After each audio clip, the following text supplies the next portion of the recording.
I'm Corbett Wall with USDA Livestock and Grain Market News, here with your weekly feeder and stocker cattle market summary for the week ending May the 10th, where you had yearling feeder cattle opening the week steady to $3 lower in the early week major markets, but turning $3 to $6 lower by mid to late week, with pressure from your lower feeder cattle futures there middle of the week, and then your lower Southern Plains fat cattle trade on Wednesday. Calf prices weak to $5 lower in the plains and the Midwest, in areas where we had enough of them to really test the market. Down in the southeastern calf markets, they were more unevenly steady to $3 higher, as they're still kind of working off of the better orders they got over the weekend and from last week late. But your sharpest losses on your yearling feeder cattle were mostly in Oklahoma and Kansas, where the last few weeks we've seen I wouldn't say a huge influx, but heavier numbers of big yearling steers in particular coming off graze out wheat. And in your big markets from El Reno, Dodge City, Pratt, all in that area right in there, your big heavy steers were a lot lower, with all your yearling steers selling $3 up to $9 lower in those auction markets. And if we look at our regional weighted averages in the South Central region, which includes that right there, the 800 to 1,000 pound big steers this week averaged 124.13, where last week they averaged 127.51. And on both weeks, those steers average around 885 pounds, and huge numbers of them, 11,000 head about on both weeks. So that's a good test right there, and they're sure that much lower. And they are for a lot of reasons, but maybe the biggest one is because this corn crop is not getting in the ground as fast as we would like it to.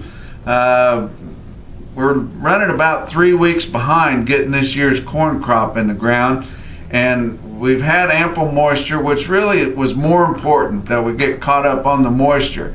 Everybody's happy about that. After last year's drought, we may technically still be in a drought, but practically through most of the Corn Belt and the Midwest, we've kind of got out. Now you get over towards Nebraska and the western side, and yeah, they're still awful dry up there, and horrible dry when you get to Wyoming and on out west that way. But when you get into Iowa, your eastern Corn Belt, Indiana, Ohio, Illinois, plenty of moisture. Too much moisture when you get on out east there a little ways, but we just need some days, and it wouldn't be too much moisture in a lot of years, but we just can't seem to get any sunshine to dry things out so that you can get back to work. It's been kind of cloudy and cool, and just not the right kind of weather to really dry things out where you can get back to work putting this corn in the ground. But really running behind there. A lot of people are worried that we're going to get so far behind on the corn that they're going to forget the corn and go to soybeans, which could happen in a few instances. But for the most part, once you've got ready to plant corn, you're going to put a lot of high dollar anhydrous and fertilizers down on that. You're going to plant corn. You may go to a shorter term seed there, maybe a 90-day seed if we get all the way into June. But we're going to plant corn. But if that crop would come along a little bit faster, I think we could see some of these deferred corn futures get even weaker, and then those big yearlings would sell a little better. But as it is right now, just a little bit scary to be doing that. But your pastures on the same right for your stocker cattle and calves is running behind because of the cool spring that we've had, not because of lack of moisture, but the cool spring we've had. It just has kind of stunted this grass. And these guys that usually come into the market this time of year, not your guys, your major grazers that have already got their stocker cattle and turned them out, but your little weekend warriors, your guys that just maybe buy a handful here and a handful there, or got a little pasture here and there, they lost money last year. Probably the first time most of them had lost any money since they've been buying cattle. Especially your younger guys, and they lost money, God forbid, but they did, and they're not real aggressive this year. They can't believe it that they bought calves, turned them out, put weight on them, and didn't make any money. So a lot of them are thinking, shoot, I'll just let that grass grow and I'll put up hay and sell it, because that's what cost me making money last year. So you're hearing a lot of people doing that, and probably a good idea there, because we're going to need the hay. Going to need the hay next year just as bad as we did last year. And with this grass, this first cutting is going to be pretty light because the grass has been so slow coming on. Your fat cattle were lower this week.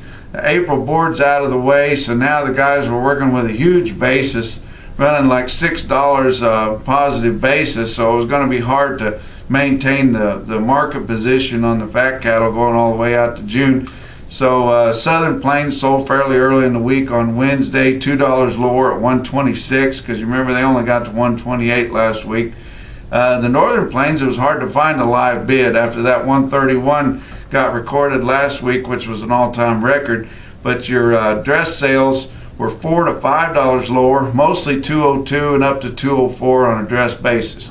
Regional weighted averages this week in the north central states, 8 to 900 pound steer cost you $131.12 compared to $133.06 last week and $143.44 a year ago. Down in the south central states, a 7 to 800 pound steer cost you $133.56 compared to $136.39 last week and $149.62 a year ago. Down in the southeast, a 4 to 500 pound steer, $152.97 compared to $151.38 last week and $181.23 a year ago. That wraps up your feeder summary for this week. Check out our website for more market information at marketnews.usda.gov. And from the Regional Market News Office in St. Joe, Missouri, we'll talk to you next week.